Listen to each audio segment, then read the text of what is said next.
Hello जी, good morning. कैसे हैं आप सभी?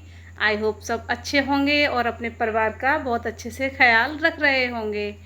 तो आज है सोमवार का दिन और बच्चे जा चुके हैं स्कूल। सुबह का काम अधिकतर मैं ख़त्म कर चुकी हूँ और आटा ख़त्म हो रहा था तो मैंने सोचा चलो गेहूँ साफ़ कर लेते हैं, क्योंकि आटा ख़त्म हो गया है तो समय से जो है एक दिन पहले ही हमें बनाना पड़ता है गेहूँ वगैरह, जिससे पिस के जो है तैयार रहे, कोई दिक्कत ना आए। तो यहाँ मैंने गेहूँ निकाल लिए हैं और मैं कर रही हूँ गेहूँ को साफ़। ये समझ लो 9 बज रहे होंगे इस वक्त। मैं लगी हूँ, शायद मैंने सुबह चाय पी थी बस, अब मैंने इस काम पे लग पड़ी हूँ कि चलो टाइम से काम ख़त्म हो जाएगा तो फिर खाना खाऊंगी और उसके बाद नहाऊंगी, उसके बाद कुछ और देखूंगी। खाना खाने लग जाओ तो थोड़ा सा आलस आ जाता है बहुत ज़्यादा, फिर कोई काम होना मुश्किल सा लगता है। आपको भी ऐसा फील होता होगा, समझते होंगे आप। तो मैं यहाँ कर रही हूँ गेहूँ साफ़। और ये कट्टे वाले गेहूँ मैं मंगाती हूँ सही बताऊँ तो, क्योंकि वैसे खुले गेहूँ में ना डस्ट आती है। को तो कई साल पहले तो मुझे उस डस्ट से जो डस्ट होती थी उसे साफ़ करने से ना बहुत ज़्यादा एलर्जी हो गई थी, बहुत मेरी तबीयत ख़राब रहने लग गई थी। ये समझ लो डस्ट में मैं कुछ कर ही नहीं सकती थी। होली दिवाली की सफाई, उसकी भी डस्ट से इतनी भयंकर एलर्जी हुई कि मुश्किल हो गया था शायद मेरा। तो तब से फिर मैंने दवाइयाँ करवाई, इलाज कराया अपना।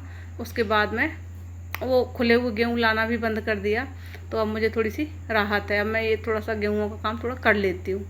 तो यहाँ मैं बना रही हूँ गेहूँ और लास्ट के जो छनाब बचता है उसको भी मैं साफ़ करके मिट्टी विट्टी निकाल के मैं इसी में डाल दूँगी। वेस्ट नहीं करूँगी कि कूड़ा है तो चलो छान के डस्टबिन में डाल दिया, ऐसा नहीं करूँगी मैं। तो यहाँ मैंने छनाब को भर लिया है, आंगन साफ़ कर दिया है, घर में पूरे में झाड़ू लग चुका था, बस यही था करने को। तो यहाँ इसको साफ़ करके धूल मिट्टी हटा के और इसे मैं उसी में डाल दूँगी। ये समझ ली इतनी गर्मी पड़ रही है, जब से बरसात बंद हुई है हालत ख़राब कर दी है।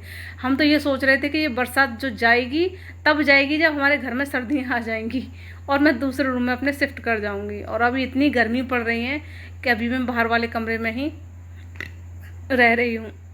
बहुत ज़्यादा गर्मी है, भयंकर वाली। काम को करते करते हालत ख़राब हो जाती है। और हालत तो सुबह से ही ख़राब हो जाती है। सुबह 5 बजे जगो, किचन में 7 बजे तक लगो, उसके बाद तो सिर में दर्द चक्कर स्टार्ट हो जाते हैं। तो यहाँ ये समझ लो कि यहाँ काम ख़त्म हो गया था गेहूँ का। मैं सोच रही हूँ मैं सारे गेहूँ भर के रख दूँ। जो गेहूँ को भरने के लिए जो मैंने कट्टा निकाला था वो मैंने साफ़ करके धो के रखा था। पता नहीं कैसे उसमें बारिश की वजह से सीलन आ गई। जब मैं गेहूँ भरने लगी उसमें तो पता चला कि ये तो सील रहा है। तो सील रहा है तो मैंने सोचा इसको दोबारा से धो के और ऊपर धूप में सुखा दूँ। तो कट्टा डाल दिया था मैंने, दोबारा से धो के ऊपर धूप में सुखा दिया है। अब ये गेहूँ पड़े रहेंगे बाहर खुले हुए, साफ़ तो हो चुके हैं लेकिन ये गेहूँ पड़े रहेंगे खुले हुए तो फिर इसमें लगेंगी चींटियाँ। हो सकता है चींटे भी आ जाएँ तो यहाँ लाइन लग जाएगी चींटियों की। तो मैंने सोचा पहले इसको भर के रख देती हूँ, जिससे धूल मिट्टी से ही बचेंगे और चींटी वीटी भी नहीं लगेंगी। और जब तक कट्टा सूखेगा तो फिर मैं कट्टे में भर के इनको रख दूँगी। यहाँ मैं इनको भर रही हूँ। वॉइस ओवर करते समय ये समझ लिए इस वक्त हो रहा है रात हो चुकी है। रात के बज रहे हैं 9:30।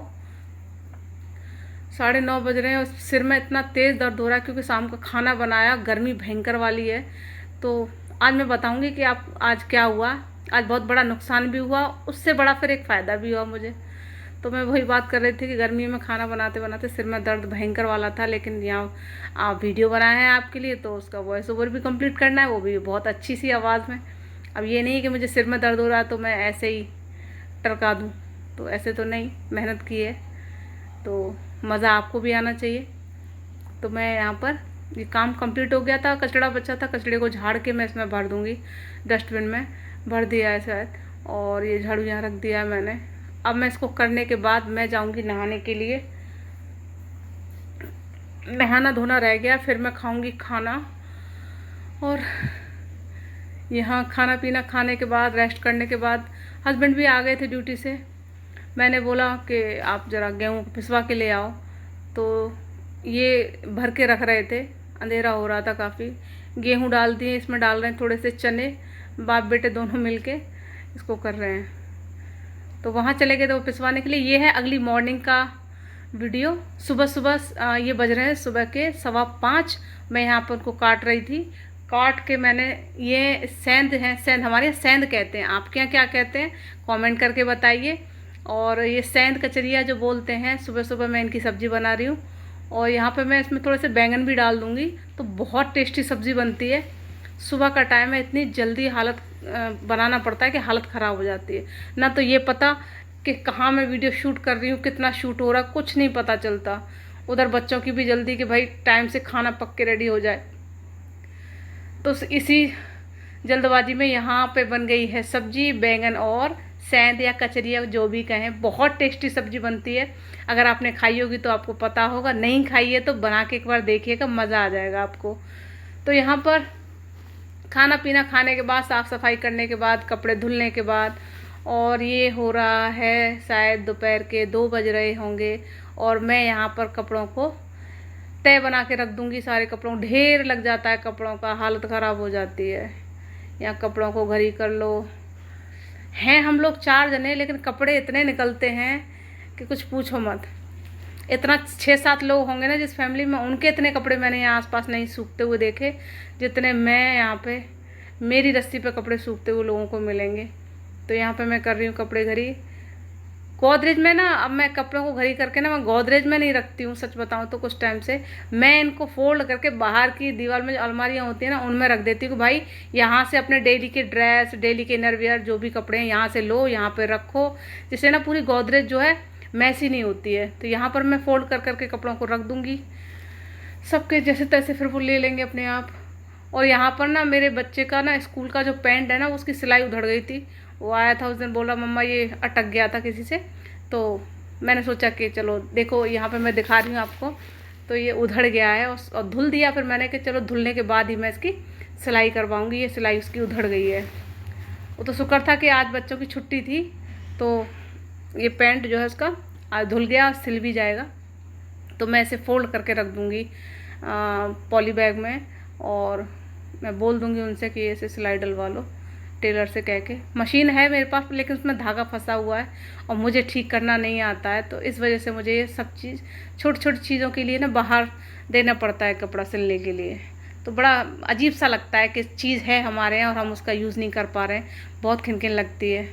अब कपड़े फोल्ड करने के बाद सारा काम देख के मुझे याद आया कि भाई कटोरों में मलाई भरी पड़ी हुई है, जो मैं घी बनाती हूँ ना, मलाई इकट्ठी कर करके दूध पे से उतार के, तो मलाई सोचा कटोरे भर गए हैं, और मैं यहाँ पे भगोना लेके आ गई। सारे कटोरे मैंने पलट दिए उसमें। ये कम से कम 15-20 दिन की मलाई होगी, जो दही डाल के मैं फ्रिज में रख देती हूँ, तो वो स्टोर होती रहती है, इकट्ठी होती रहती है। जब भगोने ये कटोरे भर जाते हैं, फिर मैं एक साथ उसको चला के मक्खन निकाल लेती हूँ। और फिर मक्खन को, जैसे भी आपको पता होगा प्रोसेस, नहीं पता तो मैं जैसे बताऊँगी आपको आगे। तो मैं यहाँ इसको इकट्ठा कर लेती हूँ, पानी डाल के मैं इसको साफ़ करके मैं चला लूँगी इसको रही से। मिक्सी है, लेकिन मिक्सी में बहुत टाइम लगता है, बिजली भी खर्च होती है बिना वजह। जब काम आसानी से हाथों से हो सकता है तो मशीन का यूज़ क्यों करें। तो यहाँ पर मैं इसको साफ़ कर लूँगी कटोरों को।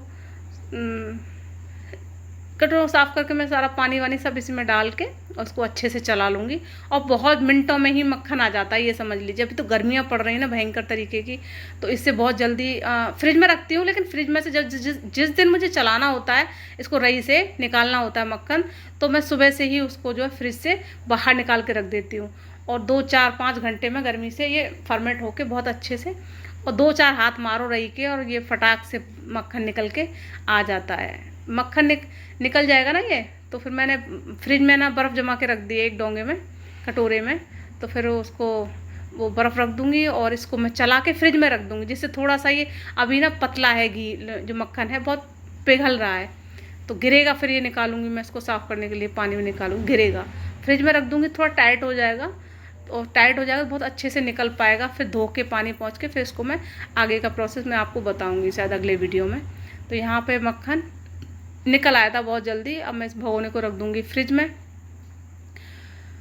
थक गई थी बहुत ज़्यादा, जब एक साथ इतने बड़े बड़े काम आ जाते हैं। मेरे लिए तो ये बड़े बड़े काम लगते हैं अब इस एज में, सही बताऊँ तो, कि सुबह से किचन में लगो 2 घंटे, फिर उसके बाद अपना करो, फिर ये गेहूँ, फिर ये मक्खन। और शाम होते होते सर जी आ गए थे। सर जी बोले कि भूख लगी है, पता नहीं क्यों, उन्होंने बोले चाय बना लो, तो मैं यहाँ चाय बना के ले आई थी। हम लोग पी रहे हैं चाय। गाँव में लग रही थी गर्मी, बहुत ज़्यादा। फिर मैंने कपड़े चेंज कर लिए, पसीने से हो गए थे बहुत ज़्यादा। मैं यहाँ पे चाय पी रही हूँ। ये मैं बिस्किट का प्रचार नहीं कर रही हूँ, ये कोई प्रमोशन नहीं है। मैंने कई वीडियोस में देखा है कि पेट प्रमोशन नहीं मतलब प्रमोशन नहीं करना चाहिए, तो ये प्रमोशन नहीं है कोई। यहाँ तो हम ऐसे ही अपना चाय पानी ले रहे हैं। आप भी अगर दोपहर को या शाम के टाइम चाय पीते होंगे तो आपको पता है कि दोपहर को या शाम को चाय ना मिले जिन लोगों को, उनकी हालत क्या हो जाती है। सिर में दर्द ऑटोमेटिक होने लग जाता है। सिर में दर्द तो मेरे अब भी हो रहा है, सब बताऊँ तो हम लोग पी रहे हैं चाय। और आज का दिन समझिए बहुत ज़्यादा हेक्टिक रहा। अब ये सब चाय वाय पीने के बाद फिर मैंने सोचा कि अब ये कट्टा रखा हुआ है, कल का पिसा हुआ आटा रखा हुआ है, आटे का कट्टा, मैं चलो इसको भर के रख देती हूँ, क्योंकि फिर इसमें सीलन लगे, चींटियाँ लगे, डस्ट लगे बिना वजह, और चुईया भी घर में हो रही हैं, ये समझ लीजिए आप। फिर बंद कट्टा रहेगा ना रखा हुआ तो उसमें लग जाएंगी चुईया, वो कट्टे को काट देंगी।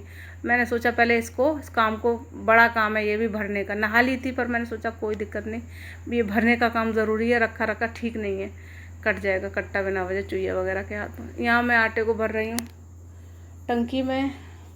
टंकी है हमारी ये 20 किलो की, 20 किलो आटा इसमें आ जाता है, और 2 किलो एक्स्ट्रा हो गया था, उसको मैं भगोने में भर के रख दूँगी। वैसे तो यहाँ पर आटा तो बढ़िया पीसा था, लेकिन चक्की या दूसरी पे गए थे ना तो उसमें पता नहीं क्या थोड़ी सी कुछ गुठलियाँ सी निकल रही थी, पता नहीं क्यों, कभी कभी आ जाती हैं। वैसे तो आटा बहुत अच्छा आता है, लेकिन कभी कभी ऐसा हो जाता है।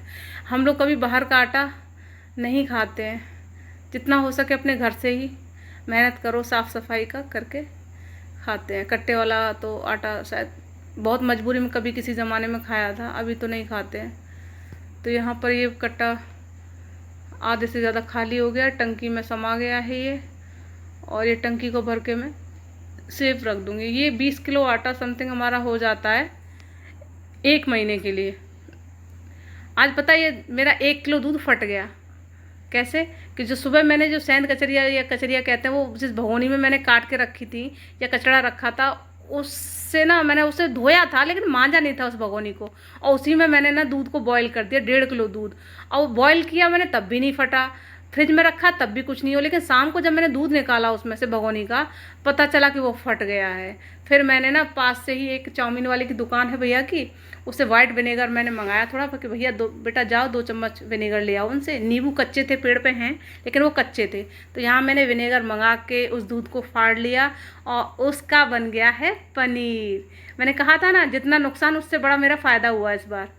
तो दूध फटने का दुख मुझे बहुत ज़्यादा हो रहा था कि 1.5 किलो दूध मेरा फट गया, बहुत नुकसान, बच्चों के लिए नहीं बचा। लेकिन जब पनीर बन गया तो बच्चे भी बड़े खुश हो रहे थे कि मम्मा ये पनीर तो इतना टेस्टी है, मज़ा आ गया। बाज़ार में भी ऐसा पनीर नहीं मिलता है, समझ लीजिए कितना भी आप महंगा ले लो। तो यहाँ पर मैंने शाम को पनीर की सब्ज़ी बनाई है। सभी पनीर की सब्ज़ी बहुत टेस्टी लगी थी, बच्चों को बहुत पसंद आई।